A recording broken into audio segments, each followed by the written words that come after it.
kuasa berkat dalam mengucap syukur. Kita akan baca 1 Tesalonika pasal yang kelima. 1 Tesalonika pasal yang kelima ayat 18. 1 Tesalonika 5 ayat 18. Demikianlah firman Tuhan. Mengucap syukurlah dalam segala hal. Kata segala hal berarti dalam setiap situasi, juga dalam setiap keadaan. Maka Paulus ini mengajarkan kepada gereja atau jemaat di Tesalonika. Surat Tesalonika ini ditulis Rasul Paulus kepada gereja atau jemaat di Tesalonika. Tapi malam hari ini firman Tuhan datang kepada kita yang mengajarkan kita supaya mengucap syukurlah dalam segala hal, baik waktu susah, baik waktu senang, baik waktu sakit, baik waktu sehat. Sebab itulah yang dikehendaki Tuhan di dalam Kristus Yesus. Ini ayat mudah dibaca, ini ayat mudah diucapkan, mudah diajarkan, tapi sulit untuk dilakukan. Tidak mudah, saudara. Kalau kita mengucap syukur waktu situasi lagi damai saja, usaha lagi lancar saja, badan lagi sehat, badai berhenti menerjang, kita mengucap syukur, itu hal yang biasa, itu hal yang wajar. Tapi rasanya ayat ini kalau menurut logika kita kurang wajar, sebab kita harus mengucap syukur dalam segala keadaan, baik juga dalam segala situasi. Sebab itulah firman Tuhan katakan, ini yang dikehendaki oleh Tuhan, saudara. Mengucap syukur itu sama dengan tidak mengeluh. Tidak ada dalam situasi sekarang ini, masa-masa yang sukar ini, yang sulit ini, hampir tidak ada orang yang tidak mengeluh.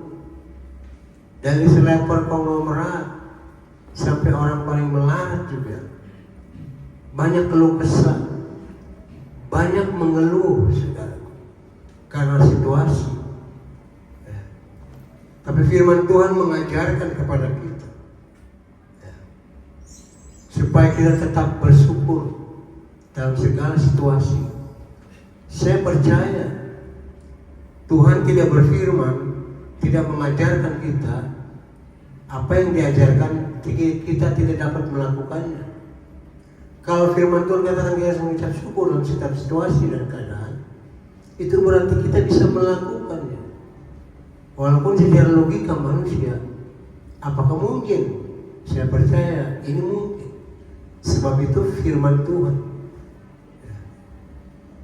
Mengucap syukur itu artinya tidak bersungut-sungut dalam segala situasi, dalam keadaan apapun, waktu sehat, waktu sakit, waktu susah, waktu senang, waktu gagal, waktu berhasil.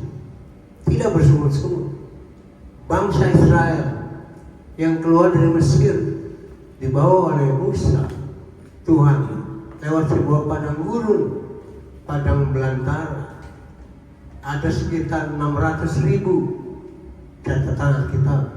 Menurut adat istiadat orang Yahudi, kalau satu keluarga saja itu terdiri dari 5 orang kali 600.000, itu berarti ada 3 juta orang Israel keluar dari Mesir.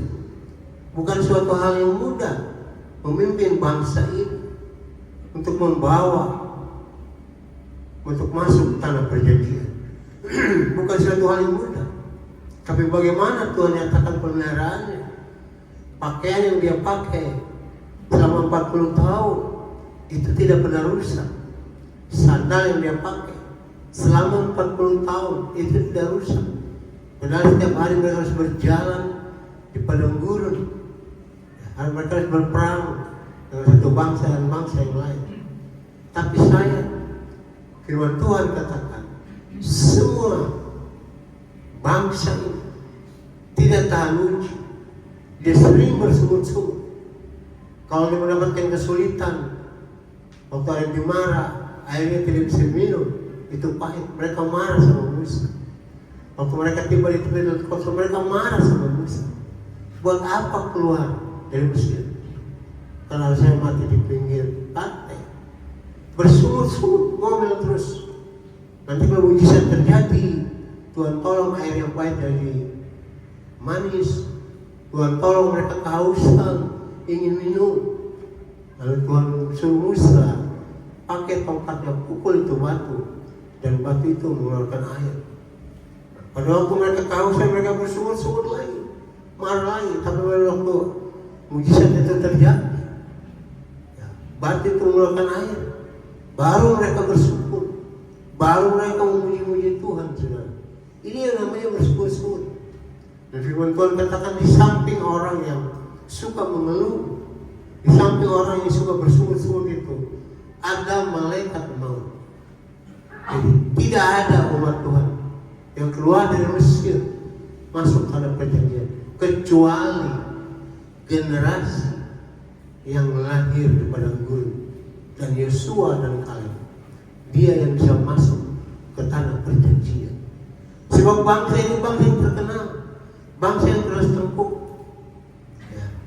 bersungut-sungut terus. Dan hal ini pun sering terjadi, bukan saja dalam kehidupan hamba Tuhan, juga kehidupan anak-anak Tuhan. Bersungut-sungut sampai waktu kita sakit karena kita bersungut-sungut sama Tuhan. Kenapa Tuhan begini? Kenapa Tuhan begitu? Kenapa Tuhan tidak sembuhkan saya? Bersungut-sungut. Sebab itu firman Tuhan mengajarkan kepada kita supaya kita mengucap syukur dalam segala keadaan. Sedikitnya kita lihat di sini ada 3 alasan untuk kita tidak bersungut-sungut. Hati-hati firman Tuhan katakan. Kalau kita banyak mengeluh daripada bersyukur, kita banyak ngomel daripada banyak bersyukur. Kadang-kadang kita berkata, Tuhan, aku sudah setia, aku sudah bayar perpuluhan, aku sudah melayani Tuhan. Kenapa ini terjadi? Dan itu seringkali terjadi. Sebab itulah Tuhan suruh Paulus ajarkan kepada gereja atau jemaat di Tesalonika, mengucap syukurlah dalam segala hal, dalam segala situasi. Setiap kita mendengar firman Tuhan ini, mari kita berubah. 3 alasan kenapa kita harus mengucap syukur dalam segala keadaan. Yang pertama, hidup dan mati dikuasai kita. Ini bangsa ini mati karena sering ngomel, sering bersungut-sungut. Kalau ada berkat saja dia bersyukur, dia mengucap terima kasih sama Tuhan. Tapi pada saat dalam kesulitan, dia ngomel lagi sama Musa. Musa disalah-salahkan lagi. Kamu pemimpin apa ya? Kamu gembala apa seperti begitu? Kamu harus menderita di padang gurun. Sampai pada waktu setiap hari mereka dikasih makan itu roti yang turun dari surga, namanya mana. Mana itu seperti ketumbar putih kecil-kecil, dan setiap pagi mereka dipelihara sama mana. Itu simbol daripada firman Allah. Sebab itu kalau kita habis baca, habis berdoa pagi, kita ambil Alkitab kita. Firman Tuhan ini roti dari surga yang memelihara kehidupan kita. Sebab kita harus kasih makan itu manusia, roh kita. Tidak hanya manusia jasmani kita saja. Mereka harus pungut itu setiap hari, mereka kasih makan. Tapi mereka bosan. Mereka katakan kepada Musa, bersungut-sungut lagi. Dipelihara dengan mujizat, bersungut-sungut lagi. Dia katakan kepada Musa, bosan makan mana setiap hari. Bosan, bayangkan. Makanya tidak ada yang bisa masuk ke tanah perjanjian kecuali generasi yang lahir. Sebab itu Paulus juga katakan kepada jemaat Korintus, Di samping orang yang bersyukur, di samping orang yang suka mengeluh, tidak tahu bersyukur, maka firman Tuhan katakan, di samping orang itu ada malaikat maut. Malaikat menyambut nyawa. Jadi kenapa Amsal katakan kitab Amsal ini oleh Raja Salomo? Kenapa kita mengucap syukur? Apa kita bersyukur-syukur? Firman Tuhan katakan, hidup dan mati seseorang itu dikuasai oleh lidah, oleh perkataan. Jadi hidup dan mati seseorang dikuasai oleh perkataan. Setiap ucapan yang kita ucapkan itu sama firman Tuhan katakan. Kita menabur benih. Kalau kita berkata-kata yang negatif, kita sedang menabur sesuatu yang negatif. Kalau kita berkata-kata positif, kita menabur yang positif. Sebab itulah ya, firman Tuhan katakan, apa yang kau tabur, kau akan tuai. Jadi jaga lidah kita. Sebab hidup dan mati dikuasai oleh lidah.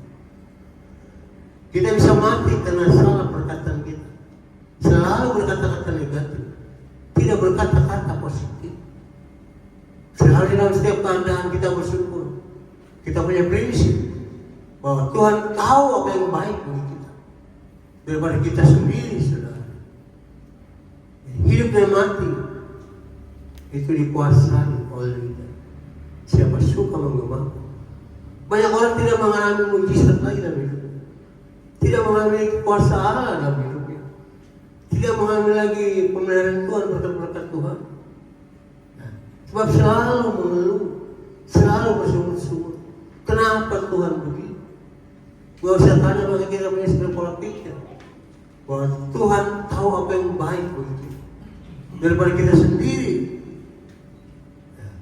Jadi alasan yang pertama kita mengucap syukur dan segala hal, sebab hidup dan mati kita itu dikuasai oleh perkataan. Yang kedua kita lihat ada kuasa dalam perkataan orang percaya. Itu di Matius 21 ayat 21 berkata. Kenapa? Sebab ada kuasa, ada power, ada kekuatan mencipta di dalam perkataan kita. Satu saat Yesus berkata kepada murid-murid, kalau kamu percaya, kamu tidak bimbang. Bukan Tuhan katakan kalau kamu berdoa puasa, tidak. Nanti ada baca saya di rumah. Kalau kamu berkata kepada gunung ini pindah, kamu berkata kepada gunung ini pindah. Karena di dalam perkataan orang percaya itu ada power, ada kekuatan yang bisa merubah keadaan, yang bisa mendatangkan menarik kuasa Allah Tuhan. Kalau kamu berkata kepada gunung ini pindah, dia akan pindah. Bukan berarti Anda tidak perlu berdoa dan puasa, tidak. Tapi sudah mengajarkan pada kuasa perkataan. Ada seorang wanita sudah 12 tahun sakit pendarahan. Kemungkinan itu kanker cervix. Sebab ilmu kedokteran belum berkembang seperti sekarang pada zaman Yesus. Lalu banyak hamba-hamba Tuhan mencari penyebab. Firman Tuhan katakan ini wanita 12 tahun. Apa yang dia bisa jual? Dia jual habis semua. Hartanya habis semua dijual. Untuk bayar tabib, beli obat. Tapi 12 tahun tidak sembuh-sembuh. Sampai mau jalan tidak bisa. Jalannya saja berangkang. 12 tahun. Tapi suatu saat dia mendengar tentang Yesus. Dia tahu tentang Yesus. Dia sedang lewat di depan rumahnya. Maka di tengah keputusasaan dia berkatalah kepada jiwanya, asal hujama jiwanya, aku jadi sembuh. Banyak orang teolog, banyak yang sudah gelar doktor teologi, mereka cari kamus-kamus. Ada apa di jubah Yesus? Sehingga kau ini tidak menjamah jubah Yesus. Secara sekejap, pendarahan yang sudah 12 tahun, itu kanker cervix, itu sembuh seketika. Dia sehat kembali, dia bisa berjalan kembali, dia bisa berlari pulang ke rumahnya. Bagi saya tidak usah cari Anda apa di Yesus, tapi dengar perkataan wanita ini. Berkata dengan positif, dia berkata tentang kesembuhan. Asal ku jamah saja juga, aku sembuh. Perkataan dia inilah yang memiliki kuasa power untuk dia menerima mujizat. Sudah 12 tahun benar. Jadi hati-hati kita berkata. Sebab itu firman Tuhan katakan, kita harus tetap bersyukur dalam segala situasi. Di dalam Tuhan Yesus masih ada pengharapan. Walaupun segala logika manusia sudah tidak bisa sembuh, sudah 12 tahun. Apa bisa dijual buat berobat? Tapi dia kata asapku jamah juga ya. Dia tidak bisa berjalan sebab lemah badannya. 12 tahun. Dia merangkak berjalan menghampiri Yesus sampai pernah dihalangi oleh murid. Dia jamah juga Yesus. Pada saat dia jamah juga Yesus, seketika itu penyakit itu lenyap. Dia dapat berjalan, dia dapat berlari, kembali pulang ke rumah. Jadi ada perkataan kita selalu berkata, kita percaya Tuhan itu baik. Tuhan tidak akan biarkan kita berjalan sendiri. Tuhan tidak akan biarkan kita bergumul sendiri. Kita punya Tuhan yang baik. Buktinya apa? Dia mati ganti kita. Dia tebus kita. Kita dibeli, harganya sudah dibayar. Bukan oleh emas dan perak, tapi oleh darah anak domba Allah yang berkuasa. Nyawanya saja dia korbankan bagi kita. Apalagi dengan perkara-perkara yang lain, dia mau mati ganti kita. Manusia sudah berdosa, firman Tuhan katakan. Tidak ada manusia di dunia yang tidak pernah berbuat dosa. Semua manusia sudah berbuat dosa dan hilang kemuliaan Tuhan. Kalau kita berkata Tuhan baik, Tuhan tidak akan biarkan saya dalam situasi seperti ini. Tuhan tidak akan tinggalkan saya sendirian. Saya tidak akan berjalan sendirian. Sebab saya tahu Tuhan itu baik. Buktinya, dia mati ganti kita. Jadi kita orang yang sangat berharga di mata Tuhan. Walaupun kita hidup di masa-masa yang sukar, situasi yang sangat sulit, jalan tegak. Biar orang tahu kita punya Allah yang hidup. Kita punya Yesus yang membuat mujizat. Yang tadi sakit mau mati, yang mati sudah 4 hari saja kalau dia berkehendak, dan seharusnya dia bangkitkan. Sudah 4 hari. Yang ketiga kita lihat, hati yang gembira adalah obat. Nah, ini saya suka pakai di postingan saya setiap saya posting. Yesus bless you. Hati yang gembira itu obat. Kenapa? Kita diajarkan mengucap syukur dalam segala perkara, supaya kita tetap menjaga hati. Jangan kehilangan sukacita, kesukaan dari Tuhan. Kita tetap bergembira saja. Ini firman Tuhan ajarkan. Memang secara kita manusia mana bisa saya bergembira ditinggal orang yang saya kasihi? Mana bisa usaha seperti begini lagi berat? Perusahaan besar saja bagi perusahaan kecil banyak yang mendorong. Sekelas gudang garam saja sudah berubah. Tapi firman Tuhan mengajarkan kepada kita, hati yang gembira adalah obat. Menurut medis, pada waktu seseorang hatinya gembira dalam situasi apapun juga, hatinya tetap sukacita, sebab dia tahu Tuhan tidak akan biarkan dia, Tuhan tidak akan tinggalkan dia, Tuhan tidak akan biarkan dia sakit. Tuhan tahu itu semua. Hati yang gembira. Waktu seorang hatinya gembira, maka ada hormon di dalam tubuh namanya hormon. Hormon itu namanya endorfin. Waktu seorang bergembira, ada sukacita dalam segala situasi, maka hormon ini akan keluar dari tubuh kita dengan sendiri. Tuhan yang menciptakan ini. Maka kita jauh dari penyakit. Maka tubuh akan menjadi sehat.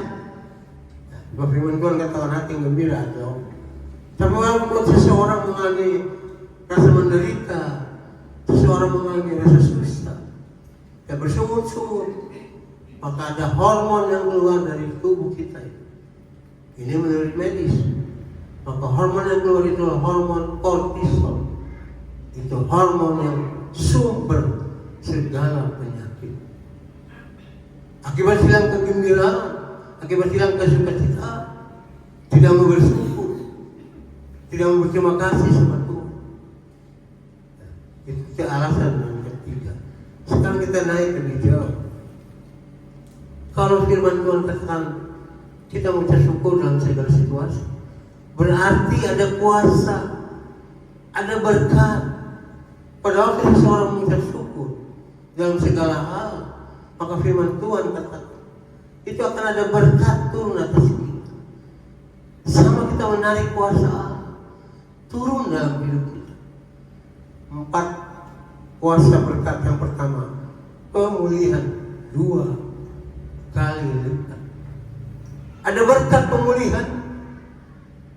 Contohnya kita lihat di sini, nanti Anda baca di rumah. Itu Ayub. Pada waktu pegawai-pegawai yang datang sama Ayub, Tuhan, habis semua bicara, domba, lembu, habis bicara, tidak ada satu ekor pun yang tertinggal. Habis bicara, datang lagi pegawainya, Tuhan, rumah yang ditinggali sama anak Tuhan roboh, dan 7 anak Ayub itu mati seketika. Ujian itu belum cukup sampai di situ, penderitaan itu belum cukup sampai di situ, kesukaran itu belum cukup sampai di situ. Dan firman Tuhan katakan, iblis kasih penyakit dalam hidup Ayub. Jadi penyakit juga salah satu sumber penyakit itu datang dari pekerjaan setan. Jadi ada penyakit bukan karena salah kita, tapi juga ada yang datang dari setan. Dari ujung rambut sampai ujung kaki tidak ada yang sehat. Setiap hari sakit-sakitan, setiap hari Ayub bergaruk-garuk kesakitan. Belum berhenti sampai di sini. Apa yang terjadi? Istrinya murtad. Dia katakan, Ayub, buat apa lagi ke gereja? Buat apa lagi kau memuji Tuhan? Untuk apa lagi kau melayani Tuhan? Lihatlah apa yang Tuhan balas kepada kita. Habis semua. Anak mati semua. Tubuh sakit-sakitan semua. Tapi firman Tuhan katakan, Ayub katakan kepada istrinya, kau wanita gila, gila kau. Waktu kita lahir ke dunia ini, kita tidak membawa apa-apa. Dan kalau Tuhan izinkan kita pulang pun sama seperti waktu kita lahir. Tidak ada satu pun yang kita bisa bawa. Tuhan dengar perkataan Ayub. Kalau kita baca cerita Ayub di pasal 1, makanya kalau kita sedang dalam kesusahan, sedang dalam ujian yang berat, badai menerjang silih berganti, masalah datang silih berganti, kebutuhan menerjang, kebutuhan satu tercukupi, kebutuhan lain juga datang, sakit satu sembuh, sakit lain juga datang, masalah satu selesai, masalah lain juga datang. Sudah. Tapi Tuhan dengan Ayub, Ayub pasal 42 katakan, Tuhan pulihkan Ayub 2 kali lipat. Jadi kita mengucap syukur dalam segala hal. Ada pemulihan yang baik-baik. Dan saya sudah katakan tadi, kenapa kita mengucap syukur dalam segala hal? Kita tahu Tuhan melihat, mata Tuhan ada di mana-mana. Dia tahu apa yang sedang kau butuhkan. Dia tahu apa yang menjadi pergumulan saudara. Sampai ada apa yang dalam hati saudara. Dia tahu. Dia Allah yang maha tahu. Dia Allah yang mengerti. Pada waktu Abraham memimpin padang gelombang dan badai, Yesus tinggalkan tempat doanya di sebuah bukit. Dia datang di tengah badai, berjalan dengan mujizat di atas air. Berjalan di tengah badai. Dia tahu dia tidak biarkan perahu bertenggelam dalam badai. Dia tidak tenggelamkan murid binasa dalam badai. Sama. Mata Tuhan ada di mana-mana. Dia tahu. Sebelum kita minta juga dia tahu apa yang kita butuhkan. Sampai dasar hati kita, pasangan kita, orang tua kita, gembala kita, tidak akan tahu apa yang ada dalam hati kita. Tapi Tuhan tahu apa yang ada dalam hati kita. Dan Tuhan pulihkan 2 kali lipat. Kita percaya, makanya kita minta syukur dalam segala hal. Masih ada harapan. Tuhan bisa pulihkan 2 kali lipat apa yang kita pernah punya. Asal kita tahu bersyukur, kita tahu berterima kasih. Yang kedua kita lihat berkat kelimpahan. Kita baca ya Lukas 6 ayat 11. Waktunya masih ada 5 menit. Lukas 6 ayat 11. Lukas 6 ayat 11. Ini peristiwa yang tidak asing lagi. Ini saya catat ini.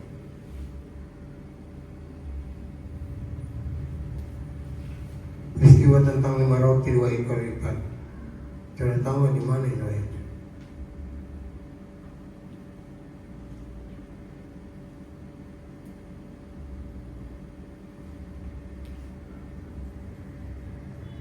Tuhan memberi makan 5.000 orang. Anda tahu di mana itu? Jadi tahu itu peristiwa 5 roti 2 ikan. Itu di Matius pasal berapa itu? Gak tahu. Ini kisah ya. Matius 14. Ayat yang berapa itu?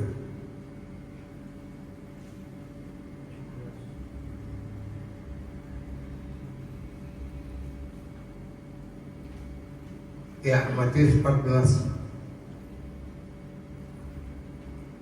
Matius 14. Ayatnya yang 19. Ini peristiwa yang makan roti dan berikan. Kenapa kita mengucap syukur dalam segala hal? Ada berkat berkelimpahan. Tuhan bisa limpahkan berkat kita dalam situasi apapun juga. Dia bukan Allah yang tidak peduli. Dia Allah yang peduli. Ini kisah roti 5 roti.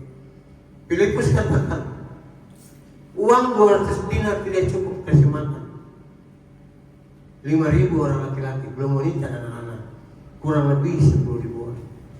Si Andreas datang lagi, Tuhan, di sini ada seorang anak kecil yang bawa 5 roti 2 ekor ikan. Tapi apa artinya itu? Nggak ada artinya. Padahal ini bukan mujizat yang pertama. Ini mujizat yang kesekian kali. Sebab mujizat yang pertama Tuhan Yesus buat adalah perjamuan kawin di tanah. Air jadi anggur. Murid-murid lihat itu semua. Sampai di sini kita lihat. Anas katakan enggak ada gunanya dia makan roti 2 ekor. Sampai 19 mencatat. Mari kita baca ayat 19. Lalu disuruhnya orang banyak itu duduk di rukun. Dan setelah diambilnya 5 roti dan 2 ekor ikan. Jadi diambil yang kata Andreas tidak ada artinya. Diambil 5 roti 2 ekor ikan. Diangkat tangan kanan dan tangan kirinya 5 roti 2 ekor ikan. Lalu Tuhan berkata apa di sini? Yesus menghadap langit dan mengucap berkat atau mengucap syukur dan mengucap. Kalau diangkat oleh Yesus mengucap syukur, mengucap berkat. Apa yang terjadi? 5 roti 2 ekor ikan. Cukup memberi makan, masih sisa 12 bangkok. Jadi kenapa kita mengucap syukur?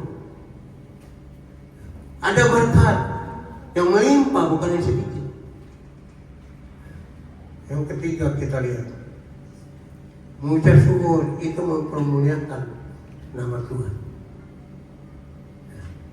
Kita bayangkan saja, dan setelah sulit, kalau kita kehilangan pengharapan kita frustasi.